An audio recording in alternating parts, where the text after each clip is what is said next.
നമസ്കാരം. കേരള ഭൂമിശാസ്ത്ര ഭാഗത്തെ 5ാമത്തെ ക്ലാസ്സാണ് ഇന്നത്തേത്. കഴിഞ്ഞ ക്ലാസ്സിൽ നമ്മൾ കേരളത്തിലെ നദികളെ കുറിച്ച് പഠിക്കാനായിട്ട് തുടങ്ങി. അതൊരു ഇൻട്രൊഡക്ഷൻ ക്ലാസ് ആയിരുന്നു. നിങ്ങൾ ആ ക്ലാസ് കണ്ടിട്ടുണ്ടാകും എന്ന് കരുതുന്നു. കണ്ടിട്ടില്ലെങ്കിൽ തീർച്ചയായിട്ടും ആ ക്ലാസ് കാണണം. ഇത് തുടർച്ചയായിട്ട് തന്നെ കാണാനായിട്ട് ശ്രമിക്കുക. ഇന്നത്തെ ക്ലാസ്സിൽ കേരളത്തിലെ ഓരോരോ നദികളും ഏത് ജില്ലയിലാണ് വരുന്നത് എന്നുള്ള കാര്യങ്ങളും മറ്റ് ഡീറ്റെയിൽസുമാണ് നമ്മൾ നോക്കുന്നത്. അടുത്ത ക്ലാസ്സോടുകൂടി കേരളത്തിലെ നദികൾ എന്നുള്ള ടോപ്പിക്ക് നമ്മൾ പൂർത്തിയാക്കും. ഞാൻ അജിത് സുമേരു. ഏവർക്കും ആസ്ഥ അക്കാഡമിയിലേക്ക് സ്വാഗതം.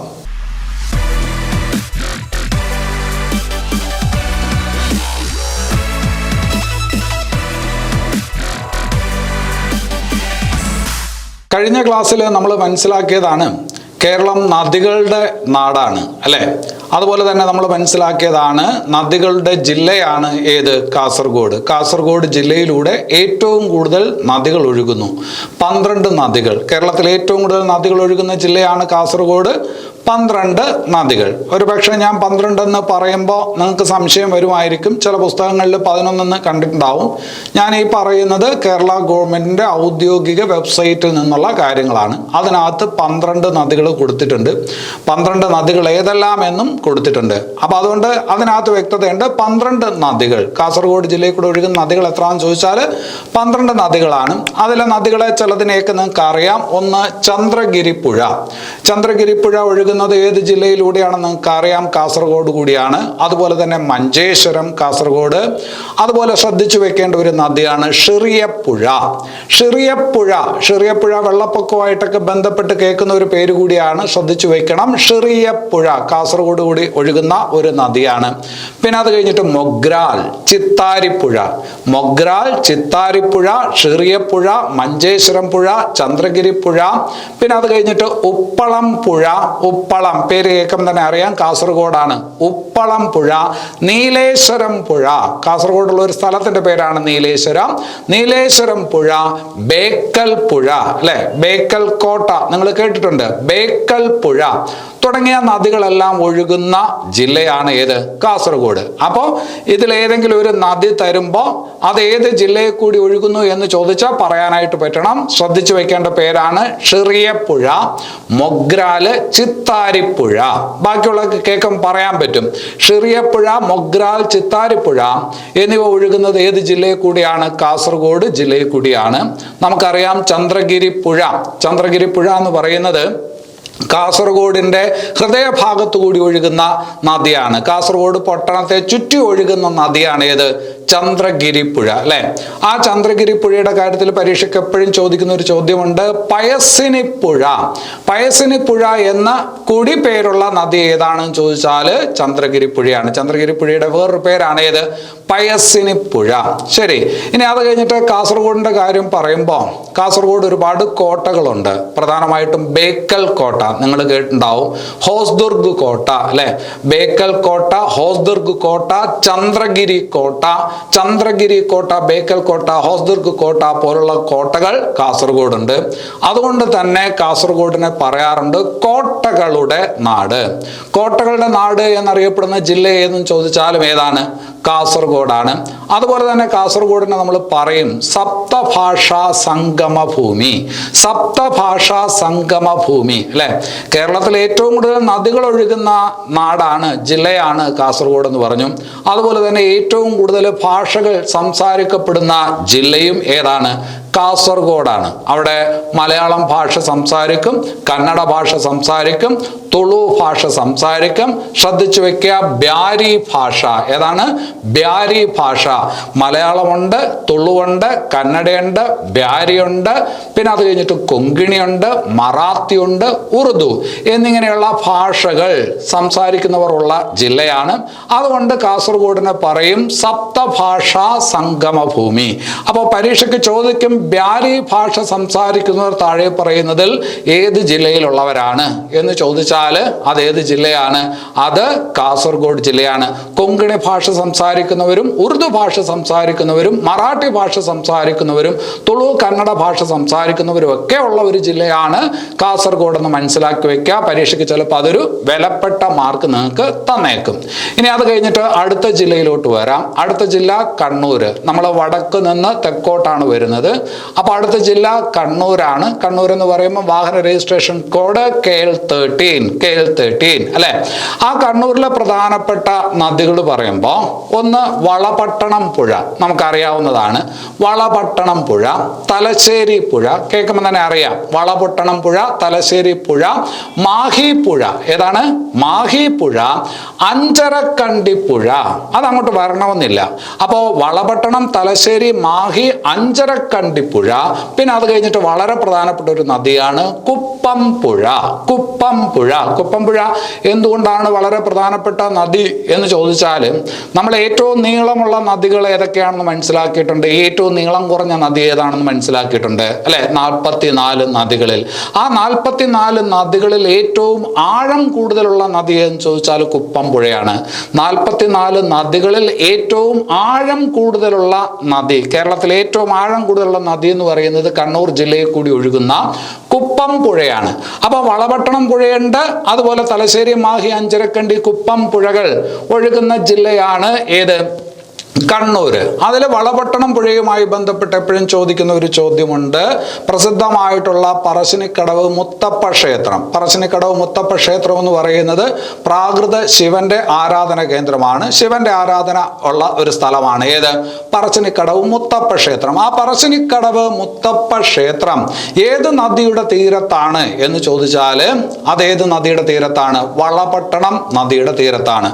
പറശ്ശിനിക്കടവ് അമ്പലത്തിലോട്ട് പോയി കഴിഞ്ഞാൽ അതിന്റെ ോട്ട് വന്ന കാലൊക്കെ നനച്ച് പടിക്കെട്ട് കയറിയാണ് അകത്തോട്ട് കയറുന്നത്. അപ്പൊ ആ മുത്തപ്പ ക്ഷേത്രം എവിടെയെന്ന് ചോദിച്ചാൽ അത് പറശ്ശിനിക്കടവാണ്, കണ്ണൂരാണ്. അത് ഏത് നദിയുടെ തീരത്താണ്? വളപട്ടണം പുഴയുടെ തീരത്താണ്. അല്ലാതെ നമ്മൾ മുൻപിലത്തെ ക്ലാസ്സുകളിൽ മനസ്സിലാക്കിയിട്ടുണ്ട് പഴശ്ശി ഡാം. പഴശ്ശി ഡാം ഏത് നദിക്ക് കുറുകയാണെന്ന് നമ്മൾ പഠിച്ചിട്ടുണ്ട്, ചരിത്ര ക്ലാസ്സുകളിലും പഠിച്ചിട്ടുണ്ട്. പഴശ്ശി ഡാം ഏത് നദിക്ക് കുറുകയാണ്? വളപട്ടണം നദിക്ക് കുറുകയാണ്. ഇനി അത് കഴിഞ്ഞിട്ട് വേറൊരു പ്രധാനപ്പെട്ട ഒരു കാര്യം, ആറളം വന്യജീവി സങ്കേതം. നിങ്ങൾക്കറിയാം ആറളം വന്യജീവി സങ്കേതം. ആറളം വന്യജീവി സങ്കേതത്തിന്റെ പ്രാധാന്യം എന്താണെന്ന് ചോദിച്ചാൽ കേരളത്തിന്റെ ഏറ്റവും വടക്കേ അറ്റത്തുള്ള വന്യജീവി സങ്കേതമാണ്. കേരളത്തിന്റെ ഏറ്റവും വടക്കേ അറ്റത്തുള്ള വന്യജീവി സങ്കേതമാണ് ആറളം വന്യജീവി സങ്കേതം. ആറളം വന്യജീവി സങ്കേതത്തിനകത്തൂടെ ഒഴുകുന്ന നദികൾ അത് വളപട്ടണം നദിയുടെ പോഷക നദികളാണ്. ഒന്ന് ചീങ്കണ്ണിപ്പുഴ, ബാവലിപ്പുഴ. ചീങ്കണ്ണിപ്പുഴ, ബാവലിപ്പുഴ ആറളം വന്യജീവി സങ്കേതത്തിനകത്തൂടെ ഒഴുകുന്നു. ഒരു പക്ഷേ അതിന്റെ പോഷക നദി എന്ന് ചോദിക്കത്തില്ല, പകരം ഇങ്ങനെയായിരിക്കും ചോദിക്കുന്നത്, ആറളം വന്യജീവി സങ്കേതത്തിലൂടെ ഒഴുകുന്ന നദി എന്ന് ചോദിക്കും. പകരം തന്നിരിക്കുന്നത് വളപട്ടണം എന്നായിരിക്കും. ചീങ്കണ്ണിപ്പുഴയെന്നോ ബാവലിപ്പുഴയെന്നോ തന്നിരിക്കണമെന്നില്ല. അപ്പൊ അതിന്റെ ഉത്തരം ഏതാണ്? വളപട്ടണം പുഴ. അതിന്റെ പോഷക നദികളാണ്. അപ്പൊ അത്രയും കാര്യം അവിടെ മനസ്സിലാക്കണം. ഇനി അത് കഴിഞ്ഞിട്ട് പരീക്ഷയ്ക്ക് എപ്പോഴും ചോദിക്കുന്ന ഒരു ചോദ്യമാണ്, കേരളത്തിന്റെ അടിസ്ഥാന വിവരങ്ങളൊക്കെ വരുന്നിടത്ത് ചോദിക്കുന്ന ഒരു ചോദ്യമാണ് ധർമ്മടം ദ്വീപ്. ധർമ്മടം ദ്വീപ് കണ്ണൂരാണ്. ധർമ്മടം ദ്വീപ്. ആ ധർമ്മടം ദ്വീപ് ഏത് നദിയിലാണ് എന്ന് ചോദിച്ചാൽ അഞ്ചരക്കണ്ടി പുഴയിലാണ്. ധർമ്മടം ദ്വീപ് എവിടെയാണ്? അഞ്ചരക്കണ്ടി പുഴയിലാണ് ധർമ്മടം ദ്വീപ് അല്ലെ? കഴിഞ്ഞ ക്ലാസ്സിൽ നമ്മൾ മനസ്സിലാക്കിയതാണ് കുറുവാ ദ്വീപ്. കുറുവാ ദ്വീപ് എന്ന് പറയുന്നത് കബനി നദിയിലാണെന്ന് പറഞ്ഞു. ധർമ്മടം ദ്വീപ് എവിടെയെന്ന് ചോദിച്ചാൽ അഞ്ചരക്കണ്ടി പുഴയിലാണ്. അപ്പൊ നമ്മൾ മനസ്സിലാക്കാൻ ശ്രമിക്കുന്നത് ഓരോ ജില്ലകളിലെയും പ്രധാനപ്പെട്ട നദികളെ കുറിച്ചാണ്. ഇനി അത് കഴിഞ്ഞിട്ട് വയനാട്ടിലോട്ട് വരാം. അടുത്ത ജില്ല KL12 വയനാട്ടിലോട്ട് വന്നാൽ വയനാട്ടിലെ കാര്യമൊക്കെ കഴിഞ്ഞ ദിവസം നമ്മൾ പറഞ്ഞതാണ്. കിഴക്കോട്ടൊഴുകുന്ന നദി കബനി. കബനിയാണ് അവിടുത്തെ പ്രധാനപ്പെട്ട നദി. അത് കഴിഞ്ഞ ദിവസം നമ്മൾ പഠിച്ചതാണ്. കബനിക്ക് പുറമെ വേറൊരു നദിയെ കൂടി പരിചയപ്പെടുക, പാപനാശിനി പുഴ. പാപനാശിനി പുഴ. പാപനാശിനി പുഴയുടെ പ്രാധാന്യം എന്താണെന്ന് ചോദിച്ചാൽ വയനാട്ടിലെ മാനന്തവാടിയിൽ ഒരു ക്ഷേത്രമുണ്ട്, തിരുനെല്ലി ക്ഷേത്രം. പിതൃപൂജയ്ക്കൊക്കെ അല്ലെങ്കിൽ ബലിതർപ്പണത്തിനൊക്കെ പേര് കേട്ട ഒരു ക്ഷേത്രമാണ് തിരുനെല്ലി ക്ഷേത്രം. ആ തിരുനെല്ലി ക്ഷേത്രത്തിന്റെ പുറകിലൂടെ ഒഴുകുന്ന വളരെ പ്രധാനപ്പെട്ട പുണ്യ നദിയായിട്ട് കരുതുന്ന ഒരു നദിയുണ്ട്, പാപനാശിനി പുഴ. പാപനാശിനി പുഴ. അപ്പൊ പാപനാശിനി പുഴ എവിടെയാണ് ഒഴുകുന്നത്? അത് വയനാട്ടിലാണ്. അത് വയനാട്ടിലാണ്. അല്ലെങ്കിൽ തിരുനെല്ലി ക്ഷേത്രത്തിന് അടുത്തൂടെ ഒഴുകുന്ന നദി എന്ന് ചോദിച്ചാലോ പാപനാശിനി പുഴയാണ്. ഇനി അത് കഴിഞ്ഞിട്ട് മനസ്സിലാക്കി വെക്കണം, തിരുനെല്ലി ക്ഷേത്രം ദക്ഷിണ കാശി എന്നറിയപ്പെടും. ദക്ഷിണ കാശി എന്നറിയപ്പെടുന്ന ക്ഷേത്രമാണ് തിരുനെല്ലി ക്ഷേത്രം. തിരുനെല്ലി ക്ഷേത്രത്തിലെ പ്രതിഷ്ഠ എന്ന് പറയുന്നത് മഹാവിഷ്ണുവിന്റെ പ്രതിഷ്ഠയാണ്. തിരുനെല്ലി ക്ഷേത്രത്തിന്റെ പ്രതിഷ്ഠ എന്താണെന്ന് മനസ്സിലാക്കി വെക്കുക. ദേവസ്വം ബോർഡ് പരീക്ഷകൾക്കൊക്കെ ചോദിക്കാൻ കൊള്ളാം. അതേതാണ്? അത് മഹാവിഷ്ണുവിന്റെ പ്രതിഷ്ഠയാണ് എന്നുള്ളത് ഓർക്കുക. തിരുനെല്ലി ക്ഷേത്രം ദക്ഷിണ കാശി എന്നറിയപ്പെടും. അതുപോലെ ദക്ഷിണ കാശി എന്ന് പറയുമ്പോൾ കണ്ണൂര് കൊട്ടിയൂർ എന്ന് പറയുന്ന ക്ഷേത്രമുണ്ട്. കണ്ണൂരില് കൊട്ടിയൂർ എന്ന് പറയുന്ന ക്ഷേത്രമുണ്ട്. ആ കൊട്ടിയൂർ എന്ന് പറയുന്ന ക്ഷേത്രത്തെയും നമ്മൾ വിശേഷിപ്പിക്കാറുണ്ട് ദക്ഷിണ കാശി. ദക്ഷിണ കാശി എന്നറിയപ്പെടുന്ന കണ്ണൂരിലെ ക്ഷേത്രം എന്ന് ചോദിച്ചാൽ അത് നമുക്ക് തിരുനെല്ലി പറയാൻ പറ്റില്ല. ദക്ഷിണ കാശി എന്നറിയപ്പെടുന്ന കണ്ണൂരിലെ പ്രസിദ്ധമായിട്ടുള്ള ക്ഷേത്രം ഏതെന്ന് ചോദിച്ചാൽ അവിടെ ശിവന്റെ പ്രതിഷ്ഠയാണുള്ളത്. ക്ഷേത്രം ഏതാണ്? കൊട്ടിയൂർ ശിവക്ഷേത്രം. കൊട്ടിയൂർ ശിവക്ഷേത്രവും കണ്ണൂരിലെ ദക്ഷിണ കാശി എന്നറിയപ്പെടാറുണ്ട്. പൊതുവിലെ ദക്ഷിണ കാശി എന്നറിയപ്പെടുന്നത് തിരുനെല്ലി ക്ഷേത്രമാണ്. പക്ഷേ കണ്ണൂരിലെ ദക്ഷിണ കാശി എന്നറിയപ്പെടുന്ന ക്ഷേത്രം കൊട്ടിയൂർ ശിവക്ഷേത്രമാണ്. വേറൊരു ക്ഷേത്രം കൽപ്പാത്തി ക്ഷേത്രം. ഏതാണ്? കൽപ്പാത്തി ക്ഷേത്രം. കൽപ്പാത്തി ക്ഷേത്രത്തെയും ദക്ഷിണ കാശി എന്ന് വിശേഷിപ്പിക്കാറുണ്ട്. കൽപ്പാത്തി ക്ഷേത്രം നിങ്ങൾക്ക് അറിയാം, ശിവക്ഷേത്രമാണ്, ശിവന്റെ പ്രതിഷ്ഠയാണ് അവിടെയുള്ളത്.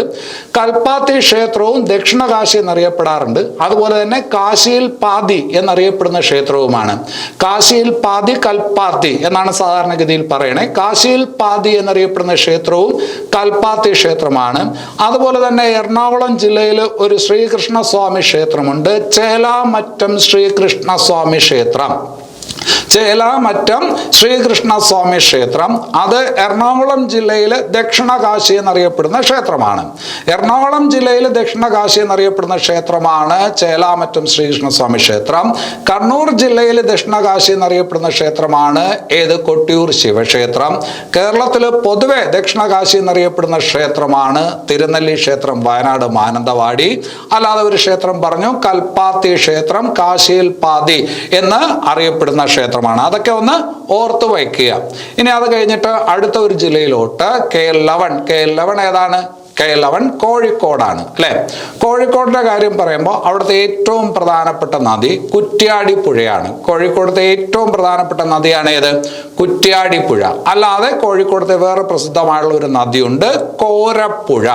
കോരപ്പുഴ അല്ലെ. കുറ്റ്യാടിയുണ്ട്, കോരപ്പുഴയുണ്ട്, കല്ലായി അല്ലെ. കല്ലായി എന്ന് പറയുന്ന സ്ഥലമൊക്കെ വളരെ പ്രസിദ്ധമാണ്. തടി വ്യവസായത്തിന് പേര് കേട്ട സ്ഥലമാണ് കല്ലായി എന്നറിയാം. കല്ലായിപ്പുഴ എവിടെയാണ്? കോഴിക്കോടാണ്. അതുപോലെ കോഴിക്കോട് ഒഴുകി വരുന്ന ഒരു നദിയാണ് ചാലിയാർ. ചാലിയാർ ശരിക്കും മലപ്പുറത്ത് നിന്ന് ആരംഭിക്കുന്ന നദിയാണ്, പക്ഷെ അത് ഒഴുകി കോഴിക്കോട് വരുന്നുണ്ട്. അപ്പോൾ കുറ്റ്യാടി, കോരപ്പുഴ, കല്ലായി, ചാലിയാർ എന്നീ നദികൾ ഒഴുകുന്ന ജില്ലയാണ് കോഴിക്കോട് എന്ന് മനസ്സിലാക്കി വെക്കാം. അതിൽ പരീക്ഷയ്ക്ക് ചോദിക്കുന്ന ചോദ്യമുണ്ട്, മഞ്ഞ നദി എന്നറിയപ്പെടുന്ന നദി, കേരളത്തിലെ മഞ്ഞ നദി എന്നറിയപ്പെടുന്ന നദി എന്ന് ചോദിച്ചാൽ കുറ്റ്യാടിയാണ്. കേരളത്തിലെ മഞ്ഞ നദി ഏതാണ്? കുറ്റ്യാടിയാണ്. അതുപോലെ തന്നെ മനസ്സിലാക്കി വെക്കണം, ഈ കുറ്റ്യാടി പുഴയിലാണ് കക്കയം അണക്കെട്ടുള്ളത്. പരീക്ഷയ്ക്ക് ഒരുപാട് തവണ ചോദിച്ചതാണ് കക്കയം അണക്കെട്ട് ഏത് നദിയിലാണെന്ന് ചോദിച്ചാൽ കുറ്റ്യാടി നദിയിലാണ്. വേറൊരു ക്ലാസ്സിൽ നമ്മൾ പഠിച്ചിട്ടുള്ളതാണ് കോരപ്പുഴ. വില്യം ലോഗന്റെ പുസ്തകത്തിൽ, അതായത് മലബാർ മാനുവലിൽ പ്രതിപാദിക്കപ്പെടുന്ന നദിയാണെന്ന് പഠിച്ചിട്ടുണ്ട്. മലബാറിനെ തെക്കേ വടക്കേ മലബാർ എന്നിങ്ങനെ തരംതിരിക്കുന്ന നദിയാണ് കോരപ്പുഴ എന്ന് പഠിച്ചിട്ടുണ്ട് അല്ലെ. അപ്പൊ കുറ്റ്യാടിപ്പുഴ, കോരപ്പുഴ, കല്ലായി, ചാലിയാർ തുടങ്ങിയ നദികൾ കോഴിക്കോട് ജില്ലയിലൂടെ ഒഴുകുന്ന നദിയാണ്. ഇനി അത് കഴിഞ്ഞിട്ട് അടുത്തത് കേൾട്ടൺ എന്ന് പറയുമ്പോൾ ഏത് ജില്ല? മലപ്പുറം ജില്ല അല്ലെ. മലപ്പുറം ജില്ലയിലൂടെ ഒഴുകുന്ന പ്രധാനപ്പെട്ട നദികളാണ് ഒന്ന് ഭാരതപ്പുഴ അല്ലെ. ഭാരതപ്പുഴ മലപ്പുറം ജില്ലയിലൂടെ മാത്രമല്ല നിങ്ങൾക്ക് അറിയാം, എങ്കിലും മലപ്പുറം ജില്ലയിൽ കൂടെ ഒഴുകുന്ന നദിയാണ് ഭാരതപ്പുഴ. പിന്നെ അത് കഴിഞ്ഞിട്ട് ചാലിയാറ്, വേറൊന്ന് കടലുണ്ടിപ്പുഴ. ഭാരതപ്പുഴ, ചാലിയാറ്, കടലുണ്ടിപ്പുഴ ഈ പറഞ്ഞ നദികൾ ഏത് ജില്ലയിൽ കൂടെ ഒഴുകുന്നു? മലപ്പുറം ജില്ലയിൽ കൂടി ഒഴുകുന്നു. അതിൽ ഭാരതപ്പുഴയെ കുറിച്ച് ഞാൻ ഇപ്പോൾ പറയുന്നില്ല. ഭാരതപ്പുഴയെ കുറിച്ച് വിശദമായിട്ട് അടുത്ത ക്ലാസ്സിൽ, ഭാരതപ്പുഴ, പെരിയാർ, പമ്പ എന്നീ പ്രധാനപ്പെട്ട നദികളെ കുറിച്ച് അടുത്ത ക്ലാസ്സിൽ നമുക്ക് പറയാം. ഭാരതപ്പുഴ, ചാലിയാറ്, കടലുണ്ടിപ്പുഴ എന്നിവ എവിടെ കൂടെ ഒഴുകുന്നു? മലപ്പുറം ജില്ലയിലൂടെ ഒഴുകുന്നു. അതിൽ നമ്മൾ പഠിച്ചതാണ് ചാലിയാറ് അല്ലെ. കേരളത്തിലെ ഏറ്റവും നീളം കൂടിയ 4ാമത്തെ നദിയാണ് ഏത്? ചാലിയാർ. കേരളത്തിലെ ഏറ്റവും നീളം കൂടിയ 4ാമത്തെ നദി ചാലിയാർ. 169 കിലോമീറ്റർ ആണ് ചാലിയാറിന്റെ ദൈർഘ്യം. അത് ഓർത്തു വെക്കുക. അതുപോലെ തന്നെ നമ്മൾ ചാലിയാറിനെ പറയാറുണ്ട് ഏതാണ്? ബേപ്പൂർ പുഴ. ബേപ്പൂർ പുഴ എന്നറിയപ്പെടുന്ന ഏതെന്ന് ചോദിച്ചാൽ ചാലിയാറാണ് അല്ലെ. കുറ്റ്യാടിപ്പുഴയെ മഞ്ഞ നദി എന്ന് പറയും, ചാലിയാറിനെ ബേപ്പൂർ പുഴ എന്ന് വിശേഷിപ്പിക്കാറുണ്ട്. അതുപോലെ തന്നെ മനസ്സിലാക്കി വെക്കണം നിലമ്പൂർ തേക്ക് തോട്ടം. നിലമ്പൂർ തേക്ക് തോട്ടത്തിൽ കൂടി ഒഴുകുന്ന നദി എന്ന് ചോദിച്ചാലും ഏതാണ്? ചാലിയാറാണ്. നിലമ്പൂർ തേക്ക് തോട്ടത്തിൽ കൂടി ഒഴുകുന്ന നദി. അവിടെ വേറൊരു കാര്യം കൂടി മനസ്സിലാക്കി വെക്കണം. നിലമ്പൂർ തേക്ക് മ്യൂസിയം. നിലമ്പൂർ തേക്ക് മ്യൂസിയം അല്ലെ. ലോകത്തിലെ ഏറ്റവും പഴക്കമുള്ള തേക്ക് തോട്ടമാണ് നിലമ്പൂർ തേക്ക് തോട്ടം. ഹെൻറി വാലന്റീൻ കനോലിയാണ് അത് സ്ഥാപിച്ചത് എന്നെല്ലാം നമ്മൾ പഠിച്ചിട്ടുണ്ട്. നിലമ്പൂർ തേക്ക് തോട്ടം. ആ നിലമ്പൂർ തേക്ക് തോട്ടത്തിലൂടെ ഒഴുകുന്ന നദിയാണ് ചാലിയാർ.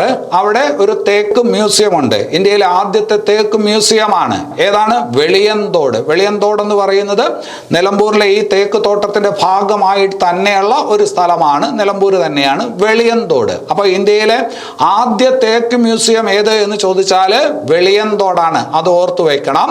നിലമ്പൂർ തേക്ക് തോട്ടത്തിന്റെ ഭാഗമായിട്ടുള്ള ഒരു സ്ഥലം തന്നെയാണ് വെളിയന്തോട്. പിന്നെ വേറൊരു കാര്യം, ഇത് ചിലപ്പോൾ നിങ്ങൾക്ക് തെറ്റിപ്പോവും. ലോകത്തിലെ ഏറ്റവും വലിയ തേക്ക് മരം, ലോകത്തിലെ ഏറ്റവും വലിയ തേക്ക് മരം അതാണ് കന്നിമരം എന്നറിയപ്പെടുന്നത്. ലോകത്തിലെ ഏറ്റവും വലിയ തേക്ക് മരം അതാണ് കന്നിമരം. ആ കന്നിമരം എവിടെയെന്നും പരീക്ഷയ്ക്ക് ചോദിക്കാറുണ്ട്. അത് പറമ്പിക്കുളം വന്യജീവി സങ്കേതത്തിലാണ്.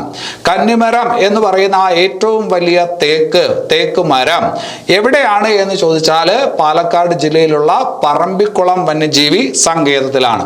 നമ്മൾ നദികളെ കുറിച്ചാണ് പഠിക്കുന്നത്. പക്ഷെ ഞാൻ പറഞ്ഞല്ലോ, അതോടൊപ്പം തന്നെ മറ്റു ചില അടിസ്ഥാന കാര്യങ്ങൾ കൂടി ഇതിൻ്റെ കൂടെ ചേർത്ത് പഠിക്കണം. കേരളത്തിന്റെ അടിസ്ഥാന വിവരങ്ങൾ പ്രത്യേകം പഠിക്കാൻ പോകേണ്ട കാര്യമില്ല. അപ്പോൾ ഭാരതപ്പുഴ, ചാലിയാർ, കടലുണ്ടിപ്പുഴ എന്നിവ മലപ്പുറം ജില്ലയിലൂടെ ഒഴുകുന്നു. ചാലിയാറിനെ നമ്മൾ ബേപ്പൂർ പുഴ എന്ന് പറയാറുണ്ട്.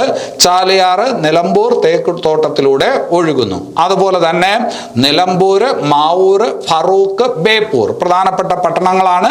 നിലമ്പൂർ, മാവൂർ, പിന്നെ അത് കഴിഞ്ഞിട്ട് ഫറൂഖ്, ഓട് വ്യവസായത്തിന് പേര് കേട്ട പട്ടണമാണ് ഫറൂഖ് എന്ന് പഠിച്ചിട്ടുണ്ടാവും. നിലമ്പൂർ, മാവൂർ, ഫറൂഖ്, ബേപ്പൂർ അല്ലെ.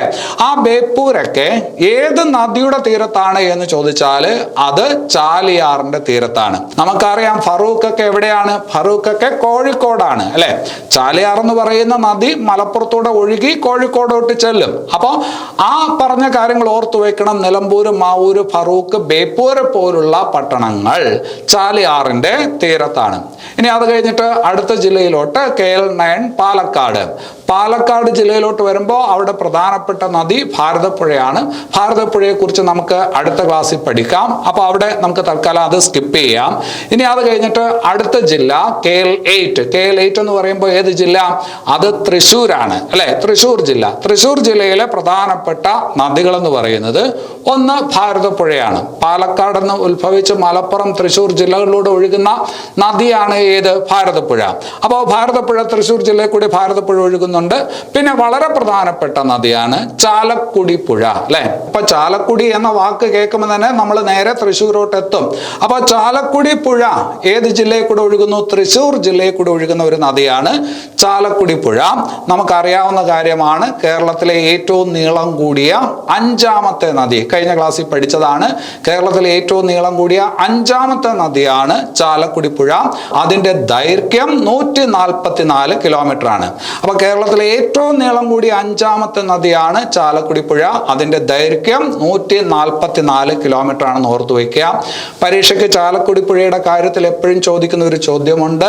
കേരളത്തിലെ ഏറ്റവും കൂടുതൽ ജൈവ വൈവിധ്യമുള്ള, മത്സ്യ വൈവിധ്യമുള്ള നദി ഏതാണ്? കേരളത്തിലെ ഏറ്റവും കൂടുതൽ ജൈവ വൈവിധ്യം, മത്സ്യ വൈവിധ്യമുള്ള നദി ഏതാണെന്ന് ചോദിച്ചാൽ അത് ചാലക്കുടി പുഴയാണ്. അങ്ങോട്ടും ഇങ്ങോട്ടും മാറിപ്പോരുത്. കുറ്റ്യാടിപ്പുഴ എന്ന് പറയുന്നത് മഞ്ഞ നദിയാണ്. കുറ്റ്യാടിപ്പുഴ മഞ്ഞ നദിയാണ്. ചാലിയാർ എന്ന് പറയുന്നത് ബേപ്പൂർ പുഴയാണ്. അതേസമയം ജൈവ വൈവിധ്യം, മത്സ്യ വൈവിധ്യം ഏറ്റവും കൂടുതലുള്ള നദി എന്ന് ചോദിച്ചാൽ അത് ഏത് നദിയാണ്? ചാലക്കുടി പുഴയാണ്. അതുപോലെ തന്നെ മനസ്സിലാക്കേണ്ട വേറൊരു പ്രധാനപ്പെട്ട കാര്യം, പരീക്ഷയ്ക്ക് എപ്പോഴും ചോദിക്കുന്നതാണ്, വേറൊരു ഭാഗത്ത് നമ്മൾ പഠിക്കും, പെരിങ്ങൽകൊത്ത് ജലവൈദ്യുത പദ്ധതി ഏത് നദിയിലാണെന്ന് ചോദിച്ചാൽ അതും ചാലക്കുടി പുഴയിലാണ് അല്ലെ. പെരിങ്ങൽകൊത്ത് ജലവൈദ്യുത പദ്ധതി ഏത് നദിയിലാണ്? ചാലക്കുടി പുഴയിലാണ്. ചാലക്കുടി പുഴ എവിടെയാണ്? തൃശ്ശൂരാണ്. അവിടെ ശ്രദ്ധിച്ചു വെക്കേണ്ട കാര്യം, പരീക്ഷയ്ക്ക് എപ്പോഴും ചോദിക്കുന്നതാണ്, പീച്ചി വാഴാനി. പീച്ചി വാഴാനി ചിമ്മിനി അണക്കെട്ടുകൾ, പീച്ചി വാഴാനി ചിമ്മിനി അണക്കെട്ടുകൾ ഏത് ജില്ലയിലാണ് എന്ന് ചോദിച്ചാൽ അത് ഏത് ജില്ലയിലാണ്? അത് തൃശ്ശൂർ ജില്ലയിലാണ്. അപ്പൊ ആ പറഞ്ഞത് ഏതൊക്കെ?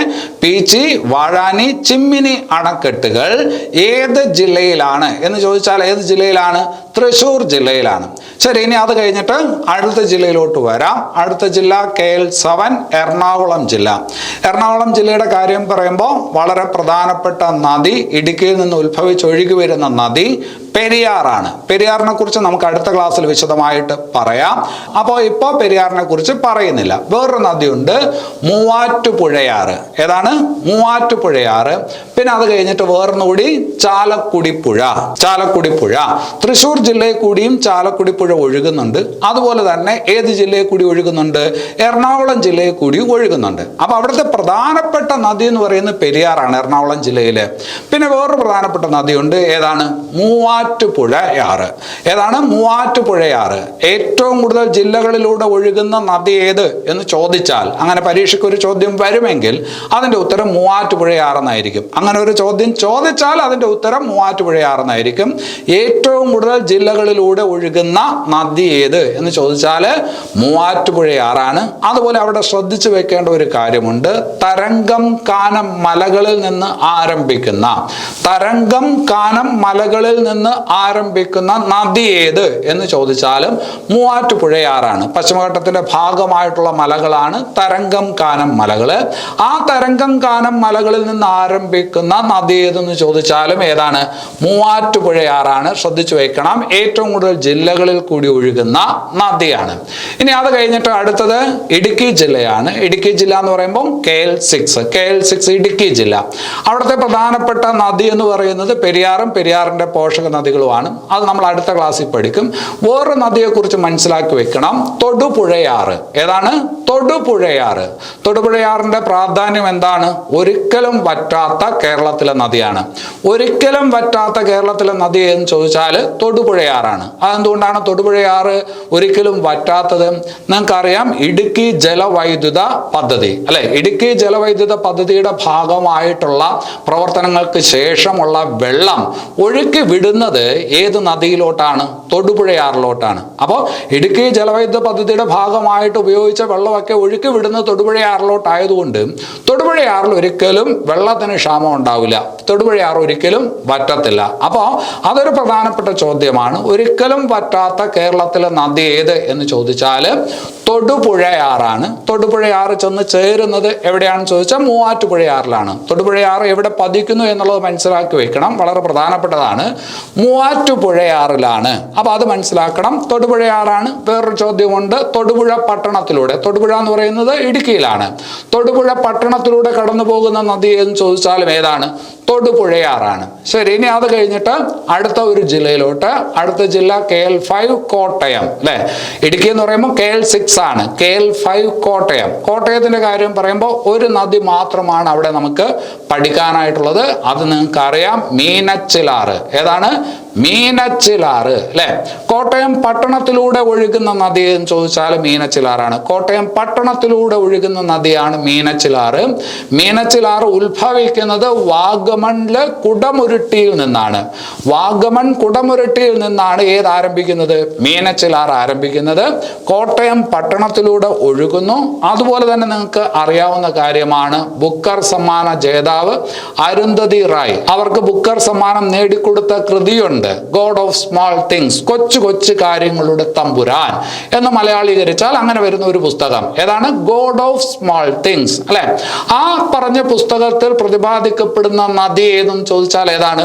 മീനച്ചിലാറാണ്. അപ്പോൾ മീനച്ചിലാറിന്റെ ഉത്ഭവം വാഗമണിലെ കുടമുരുട്ടിയിൽ നിന്നാണ്. അതെവിടെ പതിക്കുന്നു എന്ന് ചോദിച്ചാൽ അത് വേമ്പനാട്ട് കായലിൽ പതിക്കുന്നു. മീനച്ചിലാറ് പതിക്കുന്നത് എവിടെയാണ്? വേമ്പനാട്ട് കായലിലാണ് എന്നുള്ള കാര്യം ഓർത്തു വയ്ക്കുക. ഇനി അത് കഴിഞ്ഞിട്ട് അടുത്ത ജില്ല കേൾഫോർ. കേൾഫോർ എന്ന് പറയുമ്പോഴത്തേക്കും ഏത് ജില്ല? ആലപ്പുഴ ജില്ല, അല്ലെ? ആലപ്പുഴ ജില്ലയെ കുറിച്ച് നമ്മൾ കുറച്ച് കാര്യങ്ങൾ മനസ്സിലാക്കിയിട്ടുണ്ട്. ഭൂമിശാസ്ത്രം പഠിച്ചപ്പോൾ കുറെ കാര്യങ്ങളൊക്കെ അടിസ്ഥാനപരമായുള്ള കുറെ കാര്യങ്ങൾ പഠിച്ചിട്ടുണ്ട്, അല്ലെ? മലനാട്ടിന്റെ ഭാഗമല്ലാത്ത ജില്ലയാണ്. മലനാട്ടിന്റെ ഭാഗമല്ലാത്ത ജില്ലയാണ്. തീരപ്രദേശ ഭൂപ്രകൃതി ഏറ്റവും കൂടുതൽ വരുന്ന ജില്ലയാണ് ഏത്? ആലപ്പുഴ. അതുകൊണ്ട് അവിടെ പ്രധാനമായിട്ടും അങ്ങനെ നദികളൊന്നുമില്ല. പക്ഷേ പത്തനംതിട്ട ജില്ലയിൽ നിന്ന് വരുന്ന നദികളുണ്ട്. പമ്പ, അതുപോലെ തന്നെ പമ്പയുടെ പോഷക നദിയായിട്ടുള്ള കോവിലാറൊക്കെ എവിടോട്ട് വരാറുണ്ട്? ആലപ്പുഴയിലോട്ട് വരാറുണ്ട്. അപ്പൊ ആലപ്പുഴയിൽ പ്രത്യേകിച്ച് ആലപ്പുഴയുടേതായിട്ടുള്ള നദി എന്ന് പറയാൻ വേണ്ടിയിട്ടുള്ള നദിയില്ല. പമ്പയും അച്ചൻകോവിലാറും ഒക്കെ വന്ന് പതിക്കുന്നത് വേമ്പനാട്ട് കായലിലാണ്. ആ വേമ്പനാട്ട് കായൽ വന്ന് പതിക്കുന്നത് ആലപ്പുഴ വന്നിട്ടാണ്. അപ്പൊ അവിടെ ആ കാര്യം മാത്രമേ പറയാനായിട്ടുള്ളൂ. ഇനി അത് കഴിഞ്ഞിട്ട് പത്തനംതിട്ടയുടെ കാര്യം പറയുമ്പോൾ പമ്പയും പമ്പയുടെ പോഷക നദികളുമാണ്. അത് നമ്മൾ അടുത്ത ക്ലാസ്സിൽ പഠിക്കും.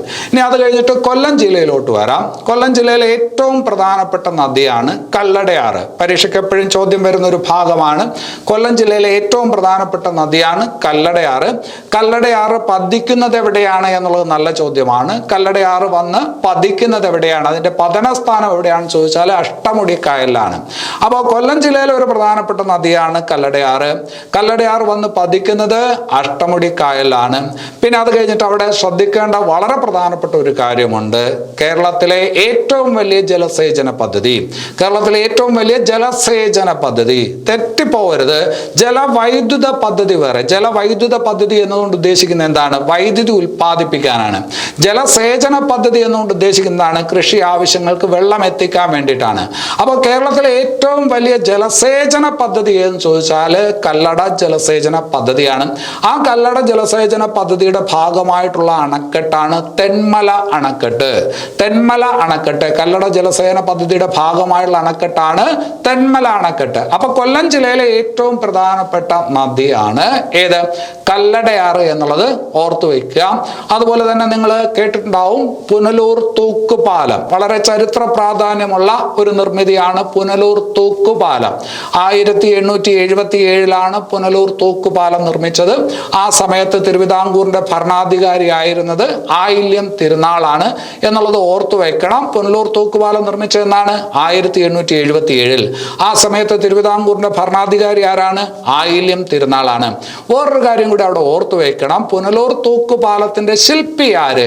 പുനലൂർ തൂക്കുപാലത്തിന്റെ ശില്പി ആരെന്ന് ചോദിച്ചാല് ആൽബർട്ട് ഹെൻറി എന്ന് പറയുന്ന ഇംഗ്ലീഷുകാരനാണ്.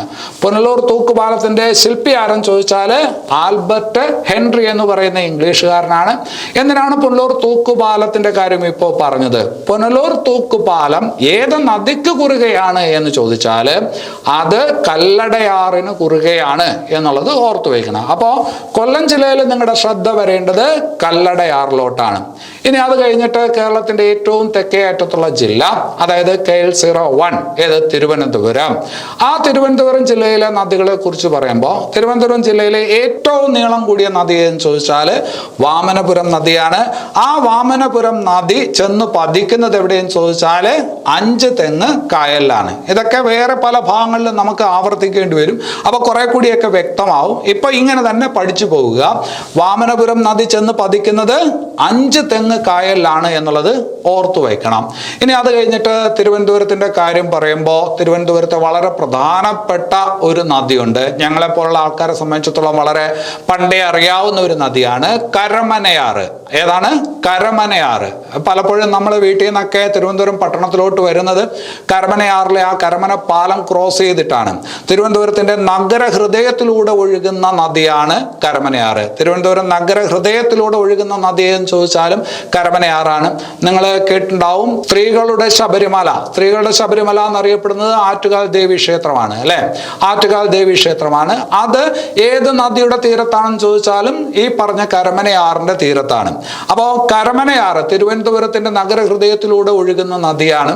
അതുപോലെ തന്നെ ആറ്റുകാൽ ദേവി ക്ഷേത്രം കരമനയാറിന്റെ തീരത്താണ്. കരമനയാറിന് ഒരു പോഷക നദിയുണ്ട്, അതാണ് കിള്ളിയാറ്. കരമന നദിയുടെ ഒരു പോഷക നദിയുണ്ട്, അതാണ് കിള്ളിയാറ്. കരമന നദി ചെന്ന് പതിക്കുന്നത് എവിടെയെന്ന് ചോദിച്ചാൽ അറബിക്കടലിലാണ്. ഉത്ഭവിക്കുന്നത് അഗസ്ത്യമലയിൽ നിന്നാണ്. അഗസ്ത്യമല അല്ലെ, തെക്കേ ഭാഗത്തുള്ള മല അഗസ്ത്യമലയാണല്ലോ. പശ്ചിമഘട്ടത്തിന്റെ തെക്ക് ഭാഗത്തുള്ള മലയാണ് അഗസ്ത്യമല എന്ന് നമ്മൾ പഠിച്ചിട്ടുണ്ട്. അപ്പൊ അഗസ്ത്യമലയിൽ നിന്ന് ഉത്ഭവിച്ച് അറബിക്കടലിൽ പതിക്കുന്ന തിരുവനന്തപുരത്തിന്റെ ഹൃദയത്തിലൂടെ ഒഴുകുന്ന ആറ്റുകാൽ ക്ഷേത്രം, അതിനടുത്തുകൂടി ഒഴുകുന്ന നദിയാണ് ഏത്? കരമനയാറ്. അവിടെ പ്രധാനപ്പെട്ട ഒരു ചോദ്യമുണ്ട്.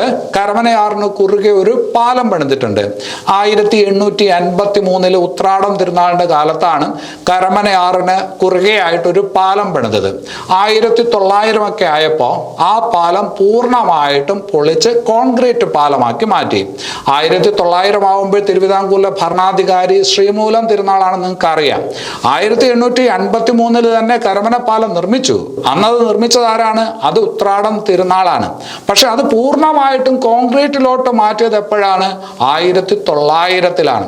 ആ സമയത്ത് ഭരണാധികാരി ആരാണ്? ആ സമയത്തുള്ള ഭരണാധികാരി ശ്രീമൂലം തിരുനാളാണ്. അപ്പൊ പരീക്ഷയ്ക്ക് ചിലപ്പോൾ ചോദിക്കുന്ന ചോദ്യമുണ്ട്, കേരളത്തിലെ ആദ്യത്തെ കോൺക്രീറ്റ് പാലം ഏതാണ്? കേരളത്തിലെ ആദ്യത്തെ കോൺക്രീറ്റ് പാലം ഏതാണെന്ന് ചോദിച്ചാൽ 1900 പൂർണ്ണമായിട്ടും കോൺക്രീറ്റ് കൊണ്ട് നിർമ്മിച്ച പാലമാണ്. മുമ്പുണ്ടായിരുന്നു, പക്ഷെ അത് പൂർണ്ണമായിട്ടും പിന്നീട് കോൺക്രീറ്റ് ആക്കി മാറ്റി. ഏത് പാലം? കരമന പാലം. പക്ഷെ വേറൊരു പാലം കൂടിയുണ്ട്. അത് 1914-ലാണ് നിർമ്മിച്ചത്. മൂവാറ്റുപുഴ പാലം. മൂവാറ്റുപുഴ പാലം 1914-ലാണ് നിർമ്മിച്ചത്. പക്ഷെ മൂവാറ്റുപുഴ പാലം ആദ്യം തന്നെ നിർമ്മിക്കുമ്പോൾ തന്നെ കോൺക്രീറ്റ് തന്നെയാണ് നിർമ്മിച്ചത്. അപ്പൊ ആ ചോദ്യത്തിനനുസരിച്ചായിരിക്കണം അതിന്റെ ഉത്തരം എഴുതേണ്ടത്. ഫാക്ട് മനസ്സിലാക്കി വെക്കുക.